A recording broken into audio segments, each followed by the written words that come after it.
This is your weekly global sailing highlights show, The World on Water, August 2nd, 2024. A gentle start was delivered to those competing in the 2024 Noakes, Sydney Gold Coast Yacht Race. 51 yachts assembled on the start line before the yachts crawled across Sydney Harbour and north up the Tasman Sea. It's the calm before the storm, as yachts were preparing to encounter a strong west-southwesterly breeze starting in the early morning of Sunday the 29th of July. The anticipated conditions made it a close race amongst the top competitors, with strong breezes building 24 hours in that allowed the mid-size competitors to catch up to the mini-maxis. Hi, I'm Sam Haynes and I'm the Commodore of the Cruising Yacht Club of Australia. I've recently been appointed and this is the first major offshore race to take place under my Commodoreship. It's the Noakes Sydney to Gold Coast Yacht Race and it's sponsored by Noakes and we thank them for their support. The race is going to be very competitive. We have over 50 boats racing and 13 of those are double-handed. It looks like with the forecast that it's going to be a faster race. There's good southerly coming through which should make some really good conditions for the racing.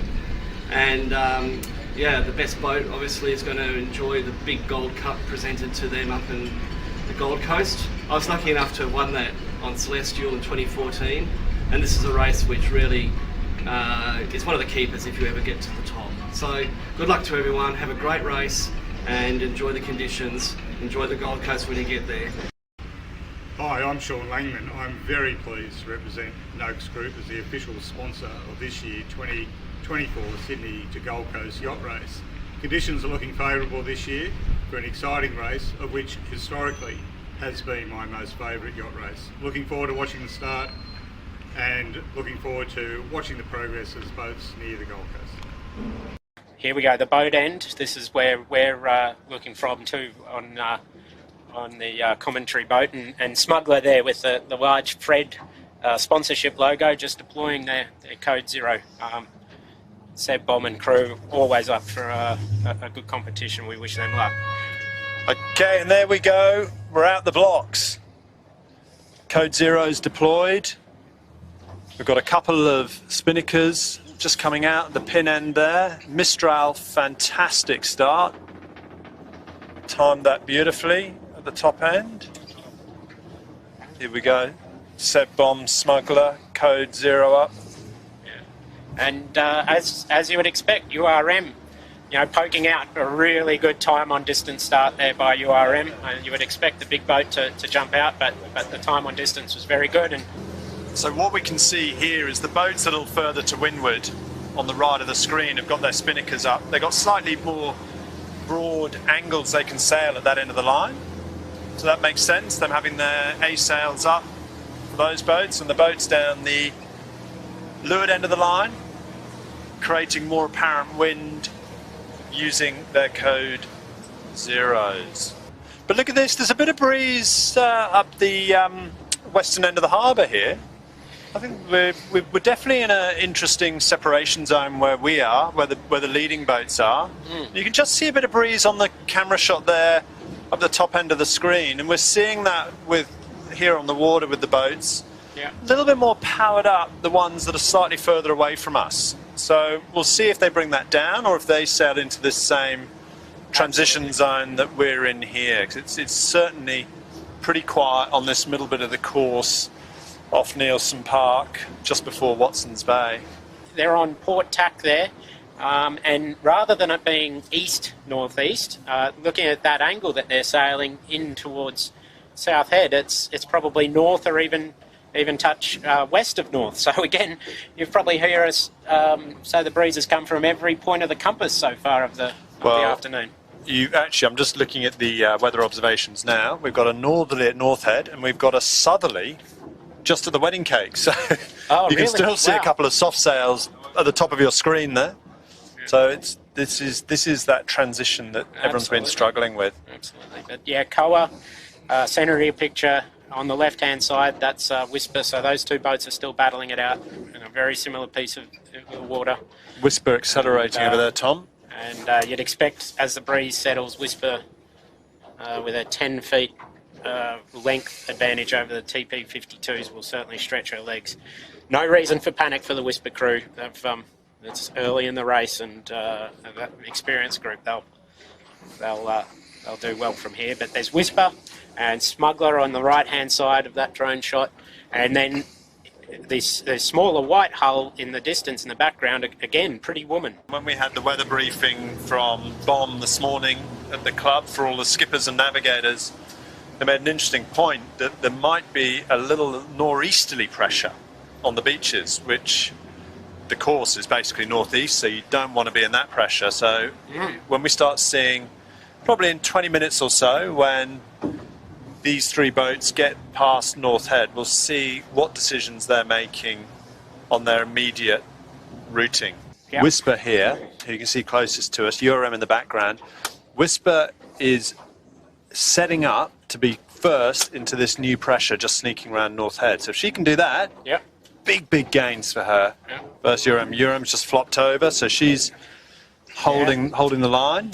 She reckoned maybe she's in that new pressure. She looks like she's powering up quite nicely there. That's right. She's got some good heel. You see how quickly URM's got that 10-15 degrees of heel? Absolutely right. Look at her power up there. Oh, she's getting going there, Tom. Yeah. Look at that. So the world has gone back. The world is back in order, Tom. I think the 72-footer will give them first out the heads. I think so. I think Koa was looking so good, but she just didn't quite get that new breeze at the right time. Yeah. Whisper look at Whisper take off there. You see that bow wave? Yeah. That's a cracker. And Whisper's, lovely shot there at Whisper. What a gorgeous looking boat. And, and again, in the short term tactics here, there's a decision that tacticians need to make. Do they continue on port tack and just try and push out into the real breeze? Maybe that's a little less affected by the headlands, or do they take potentially a possible gain by flopping on the starboard and trying to get that geographical shift off North Head? Look at that shot, Tom. Look at the water, the white water off the boat. We haven't seen that all race. Now we've got the boats going. With the New Zealand-designed America's Cup foiling boats, the crew is not necessarily sailors but experts in other specific sports. Cyclists, windsurfers, all make up the small crew numbers on these boats. Sailors represent a small proportion of those on board. From windsurfing to the America's Cup, cyclor Mattia Camboni has never stopped seeking the next best performance at sea for his team. Here he tells his story. L'adrenalina, dopo un anno che lavori per quel momento, quando realizzi che senti la barca che si stacca dall'acqua, è un po' il brivido, quell'emozione che sì, posso raccontarvelo, però va vissuta, soprattutto per tutto il lavoro che c'è prima. Poi noi cyclor dovremmo tenere la testa dentro per un fattore aerodinamico, ma facciamo tutto all'inizio tranne che rimanere con la testa sotto, perché vuoi vedere cosa sta accadendo. La prima uscita me la ricorderò per sempre, che ho alzato la testa, ho visto le vele e l'acqua che sfrecciava a fianco. Quindi senti comunque il suono della barca che cambia. È stato un bel momento. Sono Mattia Camboni, ho 28 anni e questa è la mia prima avventura come cyclor di Luna Rossa. Ricordo ancora che ero piccolissimo, usavo la tavola da windsurf come trampolino per fare i tuffi perché non riuscivo neanche a tirare sulla vela. Poi fin da subito sono rimasto innamorato un po' del rapporto con il mare, la ricerca di quelle giornate un po' estreme, la condivisione con gli amici di giornate in mezzo al mare. Mattia Camboni, the new European champion. Yeah. Mattia, well done. Thank you very much, thank you. Ho fatto le Olimpiadi a Rio de Janeiro e quelle di Tokyo. Quelle di Rio molto per gioco perché ero molto giovane. Le Olimpiadi di Tokyo sappiamo tutti come sono andate, però è stata una grandissima comunque carriera nel mondo del windsurf. Ho avuto tantissimi successi e non cambierei nulla. Da parte di Luna Rossa c'è stato un grande aiuto inizialmente perché magari credevano nelle mie potenzialità, però inizialmente, avendo avuto anche poco tempo per allenarmi, non avevo i numeri necessari, erano buoni ma non comunque ancora sufficienti per poi salire in barca, quindi mi hanno dato un anno di prova all'interno del team. che mi ha dato grande serenità e felicità dopo un anno difficile. E ho ritrovato un po' il Mattia pre-Olimpiadi, no? Soprattutto per il fatto del team e della famiglia che mi ha accolto con Luna Rossa. È stata quella la cosa che più mi è piaciuta e che più mi attrae di questa nuova avventura, il fatto che siamo tante persone, una grande famiglia a lavorare per lo stesso obiettivo. Di cose semplici ce ne sono state veramente poche, perché quando si punta a vincere la Coppa America di semplice non c'è nulla. Di cose difficili invece ce ne sono tantissime. Noi facciamo sia gli atleti ma lavoriamo anche molte ore sulla barca, perché comunque il team ha bisogno anche nel nostro piccolo il nostro aiuto. Quindi noi cerchiamo di dare ogni giorno il più possibile, non solo sulla bicicletta ma anche al di fuori, per far sì che la barca poi il giorno della competizione sia il più veloce possibile. Il fatto che adesso comunque si inizia a sentire la pressione è quello per cui abbiamo lavorato fino ad oggi. La vivo come una cosa positiva, perché devo essere solo orgoglioso di essere qui, della quale quasi ne sono dipendente, perché è da una vita che vivo lo sport ad alti livelli, dove la notte prima magari della finale non dormi o senti quell'adrenalina che ti rende tutto più complicato, soprattutto addormentarti. Viviamo per questi momenti noi atleti e quindi è giusto che sia così.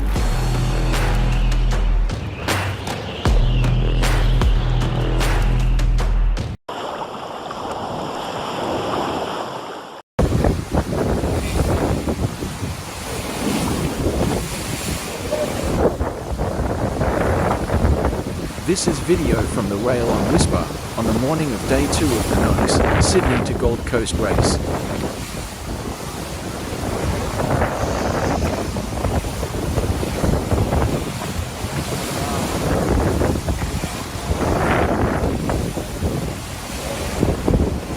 Their navigator Claire Costanzo shares Whisper's progress up the New South Wales coastline just off Coffs Harbour. So Claire, you're the navigator on Whisper. How have we done overnight?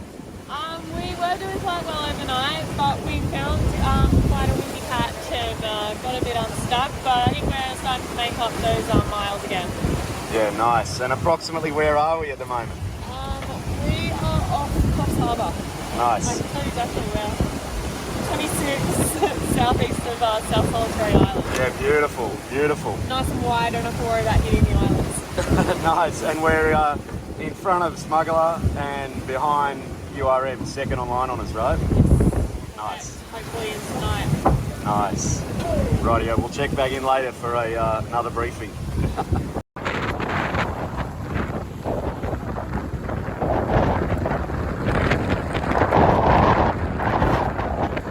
This from the rail report of the Noakes Sydney to Gold Coast race is from onboard the Sydney 38 Clockwork in fresh conditions north of Port Macquarie on day 2 of the Noakes 2024 Sydney Gold Coast Yacht Race.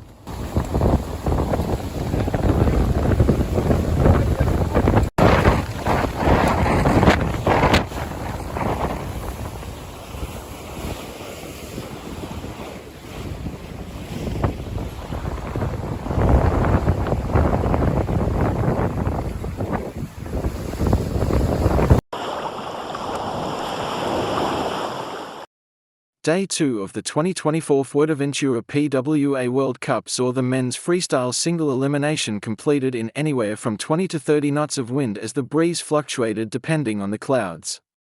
Overall, the conditions were probably easier than yesterday, with slightly flatter conditions in the morning before a little swell started to provide a few stunt ramps on the inside during the afternoon. Welcome to day number 2 here in Fuerteventura for the PWA World Cup. And yes, the action was on once again.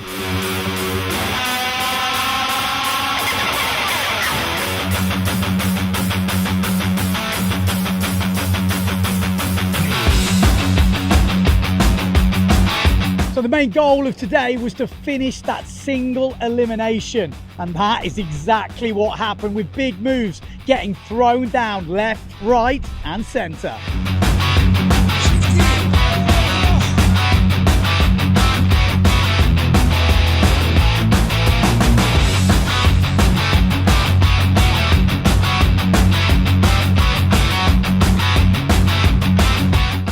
van Broekhoven and Jacopo Testa were the guys that fell to Sam Steve's sword.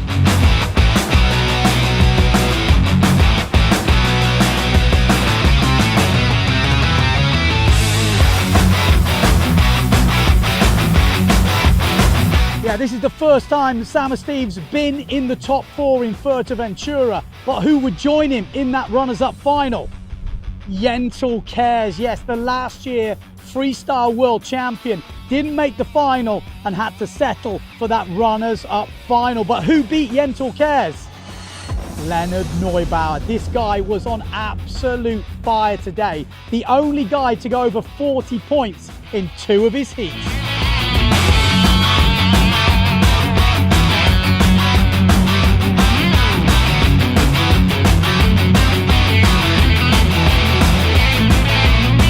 So after taking down Yentel Cares in the semi-final to make the final, he was joining up with Adrian Bosson, who has always been a consistent performer here in Fuerteventura. But who would get the win? Who would win the single elimination final?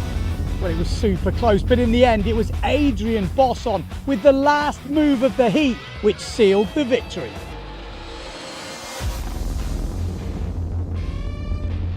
Adrian, winner of the single elimination, how does it feel?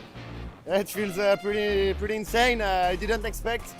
Lennart has been, he was sailing over the level of everyone, pretty much. I think he has the 3 best scores, so I was sitting there with Anthony and he said, yeah, you should do a banca going out and this kind of move, and I'm like, okay, let's try. And you know, in the final you have less pressure because there's not much to lose anymore. It's harder to lose in the first round. And it's still 3 moves, so I took my time to do all these 3 moves, and it worked out somehow. I'm pretty curious about the score because I saw Lennart, he did some incredible maneuvers, and yeah, pretty unexpected and pretty stoked about it. So that's it. Results as stands: Adrian Bosson in first place, second place Leonard Neubauer, third place Yentel Cares, and Sam Steve in fourth. That's the way the results are looking after the single elimination. What will happen in the double? We'll have to join us tomorrow for day number 3, where the action will continue.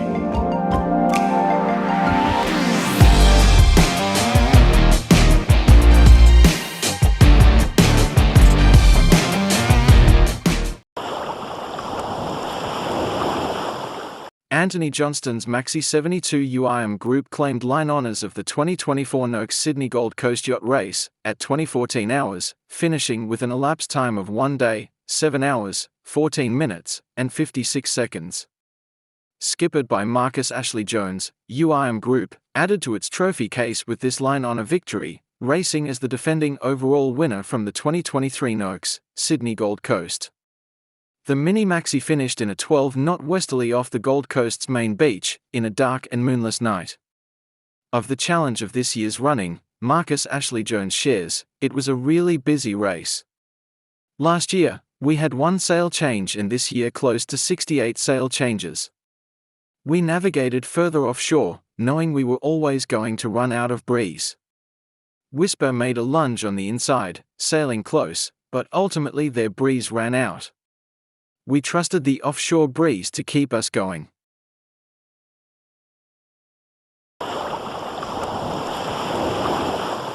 Portsmouth's Gunwharf Quays put on a welcome to remember for the race crew returning home after completing the final stage of the Clipper 2023-24 race. These are the final moments of racing, and hear what it means to the exclusive club of sailors who can call themselves circumnavigators, after having sailed over 40,000 nautical miles around the world. Around me, I have all the round worlders, 9 of us. We started in Portsmouth September last year, went around the world together, and now we are 7 minutes to the finish. 8, 7, 6, 5, 4, 3, 2, 1.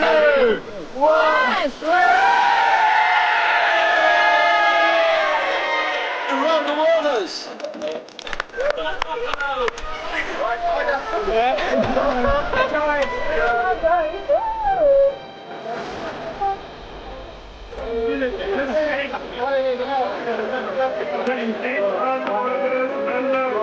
Ladies and gentlemen, team Halong Bay, Vietnam. You've just spun around the world race.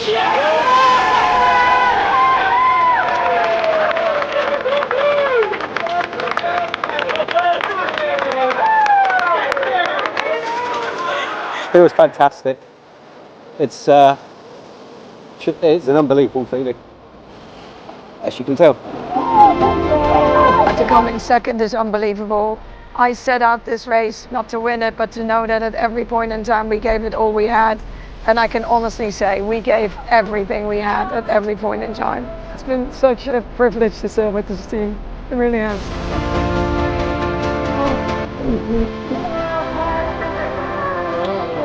That's it. The race is over. Become third overall, which is amazing. It's more than I was ever expecting when I started this race. So lucky to have the team I got. Very overwhelmed and emotional about it. Like it was just weird that it's over. Like we're done racing. Like there's not another race after this one. 2 days time we get off the boat and we don't get back on the boat. I won't miss getting up in the middle of the night, but it's been my life for 11 months and it's like closing of a hole. So we're pretty chuffed with how everything's gone. Yeah, well, it's quite emotional.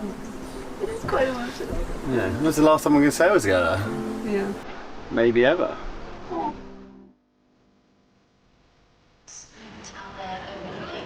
Whole surroundings looks absolutely magnificent, and yeah, I'm sure people will be looking back, watching the building with their view.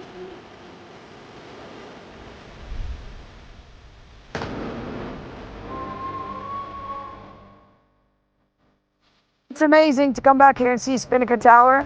That really sends it home that we've gone around the world.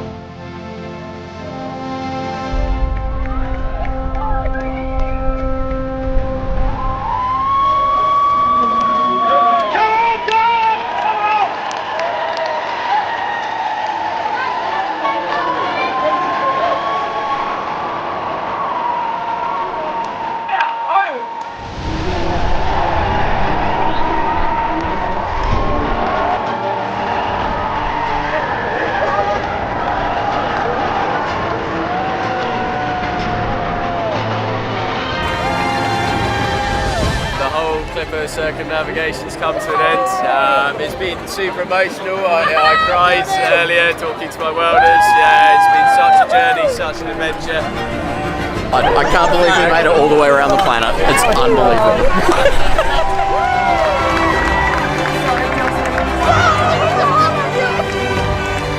It was the toughest, craziest race ever.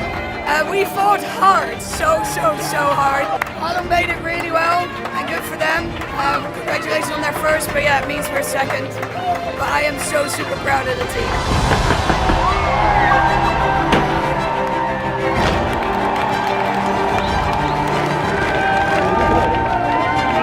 He just won the Clipper race, 23-24! 2 times winner sounds good, but it's all about this team. This race is a race of its own, and they did a sterling job. Really overwhelming. You're supposed to win if you don't get it. It's like too many people that showed up to support us. It's also a winning skipper, because Holland Bay was his boat, our boat. So happy, and I'm just so happy. You want to hug?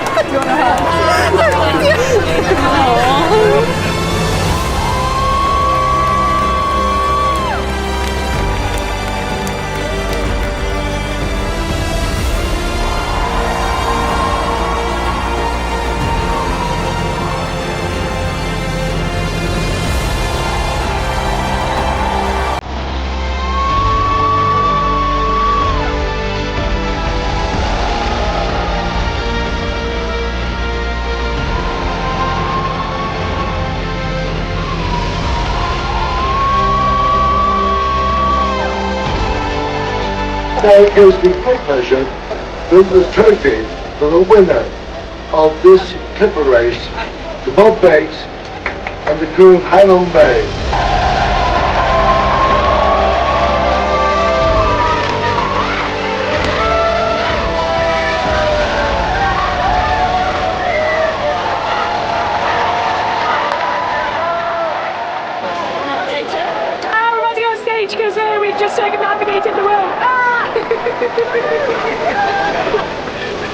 that it is something even better. Congratulations, all of you. What an achievement.